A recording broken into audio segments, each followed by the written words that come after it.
সাবিত্রী দেবী সদ্য বিধবা হয়েছেন। তার দুই ছেলে মেয়ে, এক ছেলে এক মেয়ে।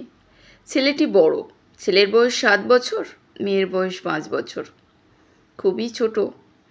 তাদের নিয়ে সাবিত্রী দেবী দিশেহারা। সদ্য স্বামী হারিয়েছেন, বাচ্চাগুলো ছোট, কিভাবে তাদেরকে মানুষ করবেন তিনি সেই চিন্তা করতে লাগলেন। কারণ স্বামীর প্রচুর সম্পত্তি বা বিষয় আশায় কিছুই ছিল না। ছিল বলতে একটা জন্ম ভিটে, বসত বাড়ি, মাথার উপর ছাদটুকু ছিল। এটুকুই সাবিত্রী দেবীর চিন্তা। তিনি অনেক কষ্ট করে সন্তানদের মানুষ করলেন, বড় করে তুললেন। ছেলেকে ভালো জায়গায় পড়াশুনো করিয়ে বড় চাকরি করলেন। ছেলে এখন চাকরি সূত্রে বিদেশে থাকে। মাকে মাঝে মাঝে ফোন করে। মেয়েকে বিয়ে দিয়েছেন, কলকাতাতেই থাকেন। মাঝে মাঝে তিনি মেয়ের কাছে গিয়ে থাকেন, আর মাঝে মাঝে নিজের বাড়িতেই থাকেন। ছেলে মাঝে মাঝে ফোন করে খোঁজ নেয়। একদিন হঠাৎ ছেলে মাকে ফোন করে বললেন, মা, তোমার তো বয়স হচ্ছে, এবার তুমি আমার কাছে চলে এসো। মা তাতে খুব খুশি, ছেলের কাছে গিয়ে থাকবে। মা বলল, হ্যাঁ আমি যাব, তাহলে তোকে দেখতে পাবো, তোর সঙ্গে থাকতে পারবো, সময় কাটাতে পারবো।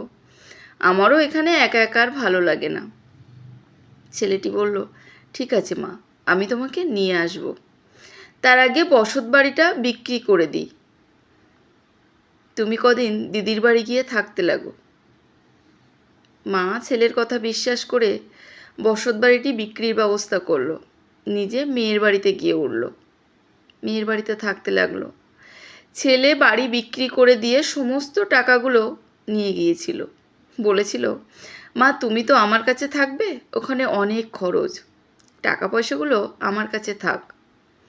মাও বিশ্বাস করে টাকাগুলো সন্তানের হাতে দিয়েছিল। সন্তান তো অবিশ্বাস করবে কি করে। ছেলে সেই টাকাগুলো নিয়ে নিজের কাছেই রেখে দিয়েছে। এদিকে মাকে ফোন করে বলছে, মা, তোমার জন্য ভিসা হয়নি, পাসপোর্ট এখনও করতে পারিনি, তুমি কিছুদিন দিদির বোনের বাড়িতে থাকো, আমি পরে নিয়ে আসবো তোমাকে। সাবিত্রী দেবীও অপেক্ষা করতে লাগলেন, কবে তিনি তার সন্তানের কাছে গিয়ে থাকবেন, কবে তিনি বিদেশে যাবেন, তার সন্তানকে দেখতে পাবেন। ছেলে রোজ ফোন করে বলে, অসুবিধা হয়েছে, তোমার ভিসা হয়নি, একটু দেরি হচ্ছে, লেট হচ্ছে, সব জমা দিচ্ছি, কিন্তু শেষ মুহূর্তে গিয়ে ক্যান্সেল হয়ে যাচ্ছে। তিনিও ছেলের কথা বিশ্বাস করেই চুপ করে থাকলেন। এভাবে দেখতে দেখতে একটা দিন, দুটো দিন নয়, দেখতে দেখতে 2 বছর কেটে গেল। তবুও তার সন্তান তাকে বিদেশে নিয়ে গেলেন না, তিনি মেয়ের কাছেই আছেন। তিনি তখন একটু এদিকে ওদিকে খোঁজ নিয়ে জানলেন, বিদেশ যেতে গেলে ভিসা করতে বেশি সময় লাগে না। তবুও সেটাকে তিনি মনে প্রশ্রয় দিলেন না। তিনি সন্তানের প্রতি বিশ্বাস রাখলেন। তিনি ভাবলেন, তার সন্তান কখনো মিথ্যে কথা বলতে পারে না। তিনি চুপ করে থাকলেন। এইভাবে দেখতে দেখতে 4টে বছর কেটে গেল। তবুও ওনার আর বিদেশ যাওয়া হলো না। আস্তে আস্তে তিনি সেই বিদেশ যাওয়ার আশাটাও ত্যাগ করলেন। ছেলেও আস্তে আস্তে ফোন করা বন্ধ করে দিল। মায়ের আর সে খোঁজও নেয় না। ওই যে মায়ের মাথার ছাদটুকুও সে কেড়ে নিয়েছে নিজের সুখের জন্য। মায়ের খোঁজও সে আর নেয় না। সাবিত্রী দেবী এখন মেয়ের কাছেই থাকেন। তিনি কি আদৌ বেঁচে আছেন? তিনি তো ভিতর থেকে একদম ভেঙে পড়েছেন, দুমড়ে মুচড়ে শেষ হয়ে গেছেন। নিজের সন্তানের কাছ থেকে এত বড় আঘাত তিনি সহ্য করতে পারেননি। তিনি একদম চুপ হয়ে গেছেন। কারোর সঙ্গে তিনি কথা বলেন না, বেরোন না। একাকিত্ব, অবসাদ তাকে ঘিরে ধরেছে।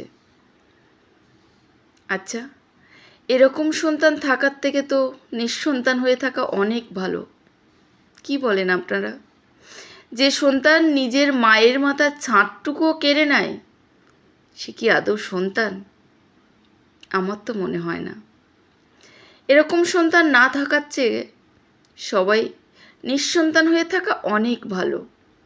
অন্তত মায়ের বিশ্বাসটা তো থাকবে, মায়ের বিশ্বাসটা তো আর এভাবে ভেঙে যাবে না। সব মায়েরা ভালো থাকুক, সুস্থ থাকুক।